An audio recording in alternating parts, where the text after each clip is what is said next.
दोस्तों, ख्वाजा गरीब नवाज चिश्ती रहमतुल्लाही अल की मज़ार मुबारक को हिंदुस्तान के बादशाह औरंगज़ेब आलमगीर ने तोड़ने का इरादा किया। बादशाह औरंगज़ेब को वलियों के बारे में यह गलत फहमी थी कि मरने के बाद मज़ारों में उन्हें जिंदा किया जाता है।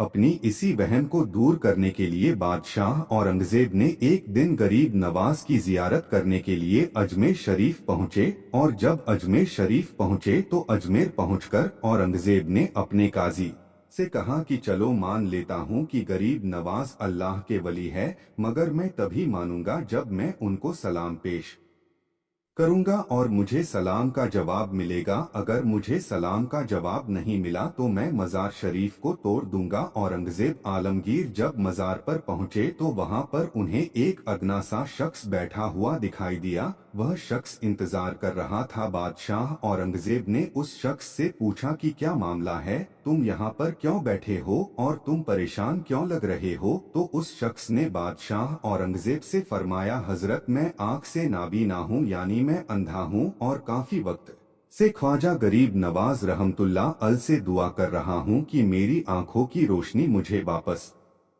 मिल जाए, लेकिन कोई फायदा नहीं होता। मैं काफी वक्त से यहाँ पर हाजिरी दे रहा हूँ और रो रो कर दुआ भी कर रहा हूँ कि या अल्लाह, अपने इस वली के सदके मेरी आंखों की रोशनी मुझे अता कर दे, मगर आज तक मुझे कोई फायदा नहीं हुआ, यानी मेरी आज तक कोई हाजिरी और दुआ कबूल नहीं हुई। तो बादशाह औरंगज़ेब ने उस अंधे शख्स से कहा कि मैं मज़ार पर सलाम पेश करने के लिए जा रहा हूँ और जब मैं वापस आऊँ और तब तक अगर तेरी आंखों की रोशनी तुझे वापस ना मिली तो मैं तलवार से तेरी गर्दन उड़ा दूंगा। इतना सुनते ही वह अंधा आदमी बहुत ही ज्यादा परेशान हो गया और बहुत ज्यादा गमगीन हो गया और वह अंधा आदमी सोचने लगा कि अब क्या होगा। अब तक तो मेरी आंखों की रोशनी नहीं थी, लेकिन अब मेरी गर्दन भी उड़ा दी जाएगी। यानी वह अंधा शख्स कहने लगा कि अब तक तो मैं अपनी आंखों की रोशनी से ही परेशान था कि मेरी आंखों की रोशनी नहीं है, मैं अंधा हूँ, लेकिन बादशाह ने अब मेरी गर्दन उड़ाने की बात कर दी है,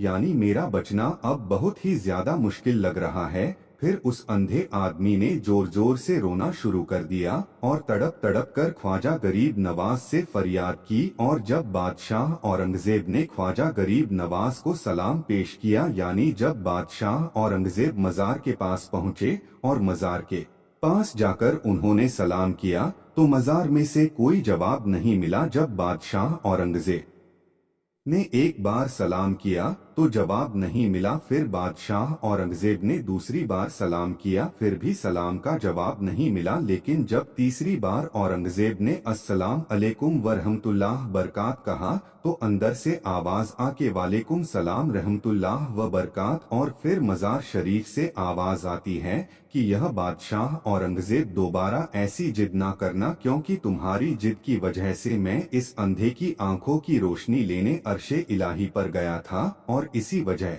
से तुम्हारे सलाम के जवाब देने में देरी हो गई। सुभान अल्लाह। दोस्तों, ख्वाजा गरीब नवाज की करामत को देखने के बाद बादशाह औरंगज़ेब आलमगीर रहमतुल्लाही अल एक अल्लाह की वली बन गए। अल्लाहू अकबर। तो मेरे दोस्तों, यह शान होती है अल्लाह के वलियों की। यह वाक़िया होना था कि बादशाह औरंगज़ेब रहमतुल्लाह अल एक बहुत ही बड़े अल्लाह के वली बन गए, जिन्होंने एक किताब भी लिखी है, फतावाए आलमगिरी। बड़े बड़े मसाइल इसी किताब से हल होते हैं।